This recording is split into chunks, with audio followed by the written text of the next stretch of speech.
Hey guys, it's BAIZE. Welcome back to my channel. Today I'm going to be doing a little bit of a different video, but it's something I'm super excited for. I'm going to be reviewing the sophomore album by Olivia Rodrigo, Guts. I've been waiting for this album, so glad it's finally here, and I just wanted to share my thoughts with you guys. If you would like to see more videos like this in the near future, as well as some original songs and some vinyl content, make sure to subscribe for more. And I'd also love to hear your comments about what your favorite songs are off of Guts, because I always like to hear everyone's opinions, especially with the music I love. And then one more thing before I jump right in to the review is I have this vinyl here, and I'll show you the inside and the pressing and tell you a little bit more about it if you stick around till the end. So with that being said, I wanted to start with the two singles, Vampire and also Bad Idea, right? Vampire sets the tone for the album so well.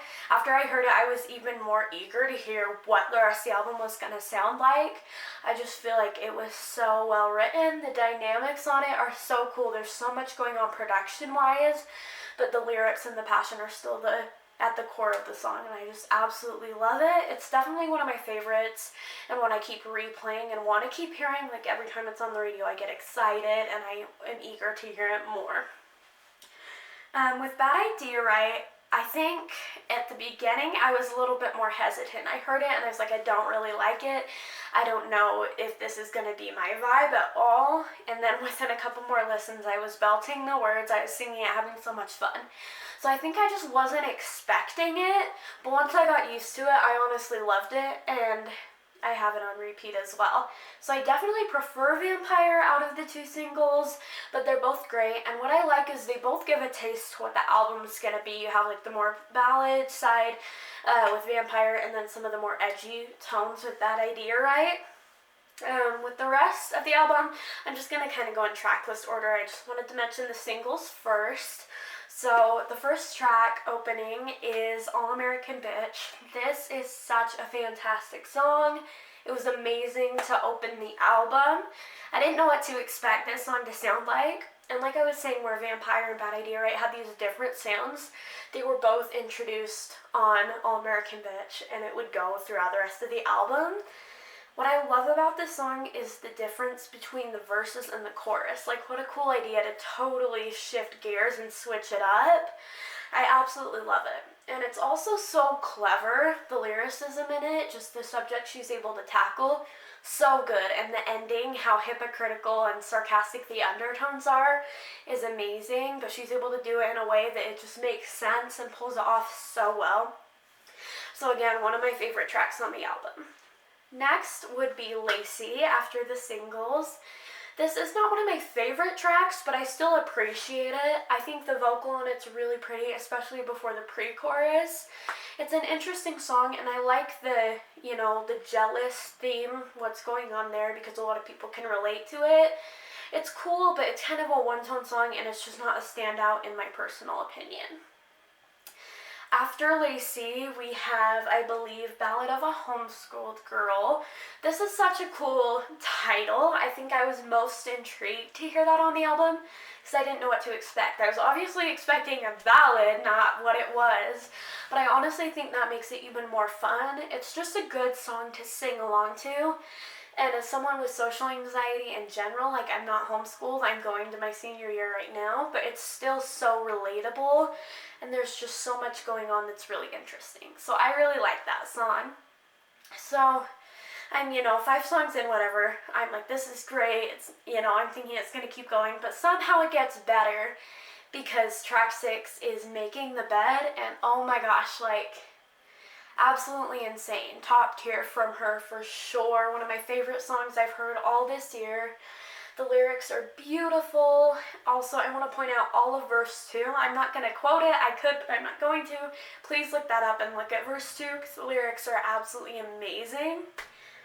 But one line I do want to point out is where she says, I've been playing the victim so well in my head, but it's me who's been making the bed.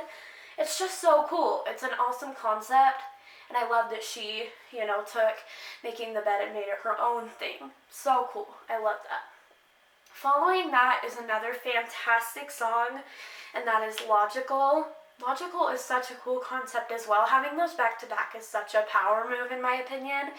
I feel like a lot of albums kind of fall off in the middle point, and I feel like this just rose to the top and really was amazing. There's so much going on, and I just really appreciate that. Logic has really beautiful lyrics, and the production on it I really appreciate as well. Next is Get Him Back, and I think this is like essentially the third single after it's been released, as the video came out today. I have not seen it yet, but that's what I should do right after I'm done with this, because I'm definitely curious. Get Him Back is a little bit immature, but at the same time she's young and I'm young, so it doesn't bother me that it is. And honestly, I really think it's fun to sing. The bridge is what stands out to me, 100%. It's so fun to sing. Like, I want to key his car, I want to make him lunch, and then the way it speeds up the second time, and you feel like that eagerness and the battling in her head of this and this, it's just so cool. It's a really cool concept. It seemed kind of one tone, but the more I listen to it, I'm like, oh, this is actually really cool, because there's a lot going on lyrically that you might not notice at first, which is fun. And then Love is Embarrassing is the following track, and I just feel like those two complement each other so well. They're very similar sonically, but a little bit of a different topic. It's obviously super relatable. I'm talking to my friends. This was one of their favorites off the album. It's not one of my favorites, I can't say, but I do really enjoy it. I think it's a great song. And then next is one of my very, very favorites. I can't even comprehend how much I love The Grudge. The lyrics to it are so fantastic. I think it's some of her best lyricism yet, for sure. I absolutely love it. You're probably noticing now that I am more of a ballad girl, and that's not always the case, but with Olivia Rodrigo, I just think she writes ballads so well. Not to say she doesn't write other songs well. I love the edgy tones, but most of my favorites are going to be the ballads, just because that's what I write. That's what I love hearing a lot of the time. So that is a great song. I think it's so beautiful. I've tried. It just really resonates with me, and I think that's why I love it so much, that I relate to that one the most. After that is Pretty is Pretty, which is super relatable also, and I think a lot of people would appreciate this. I saw in a couple articles like that it was cliche or whatever, but I disagree, because it's a topic that's been tackled by a lot of artists, but the way she did it was so original, and I feel like it was even more powerful, that none of it matters and none of it ends. You just feel like shit over and over again. The amount of power that conveys is just absolutely crazy to me. I don't think anyone else could have done it better, personally.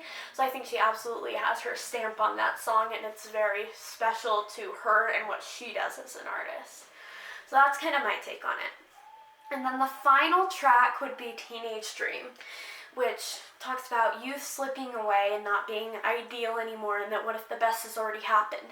And I feel like that is something I can really relate to as a senior year student. It's crazy, and I really appreciate this song. I just think it's so cool, and it's beautiful too. It really is beautiful, and it's a perfect way to like have the album fade out, so I really love that song. That wraps it up. That was probably a lot of rambling, but I'm very passionate about this album. I love it so much. It was a fantastic follow-up to Sour, because I love that album. I didn't think it was going to get better, but somehow it did. It's very sonically similar, but lyrically, I feel like somehow it's even stronger, and I love that. Like, I just love how much she's grown over time. And there's so much heart in this album, so many different sounds going on, but it's so cohesive and wraps up together beautifully, which I love just the concept for the album. Also, in case you're curious, I would give this a 9 out of 10, which is a lot, but I'm definitely a big fan of hers. A little bit biased, but I also wanted to look at this album and pick out the things I loved and didn't like as much for the review, but I just feel like it's so solid, and the more I listen to it, the more I love it. In comparison, I would probably give Sour about an 8 out of 10. It's still great, but there's not as many. I feel like on Guts I wouldn't skip anything. On Sour I might not feel like every song every single day. But they're both fantastic albums, and I'm just really happy for Olivia and all she's put out there, because she's so fantastic. I would love to be able to attend a Guts tour if that happens, which I'm hoping it will. That would be so cool. So yeah. That would be that. And then, as promised, I wanted to show you guys this vinyl. It's so beautiful. Here's the back. It has the track list. And then we also have this really cool candle, Olivia Rodrigo gatefold. I love that. Gatefolds are my favorite. I also wanted to mention this gave me the best surprise ever. There is a bonus track in this that I didn't hear about somehow. I'm usually pretty up to date with my Olivia Rodrigo news, but I didn't know that each vinyl pressing had its own song, so that's pretty cool. Anyway, here is the blue. It's kind of like a navy. It might even look black here, but it has this really pretty blue, dark blue tone to it. It's opaque and it's just so pretty. I love this one. Anyway, so I got Stranger of the bonus tracks, and I think it's such a cool song. I was really happy to hear like an acoustic, just demo sounding song. It felt very personal, which is cool. I'm having a hard time not buying the other vinyl variants, which I really shouldn't, but it's so cool that there's just these songs that are only on the physical copies, at least as of now. I honestly hope they stay that way, because it just makes it that more special to the people who have the vinyl and can hear it. I think that's so cool. So I'm not opposed to collecting more in the future, but I'm going to leave it here for now, because there's no reason I need to have more copies right this second. But with that being said, thank you guys so much for watching. I really appreciate it. I love this album. Again, I'd love to hear your favorites off of it, and make sure to subscribe for more. And thank you guys so much for watching. Love you guys. Bye.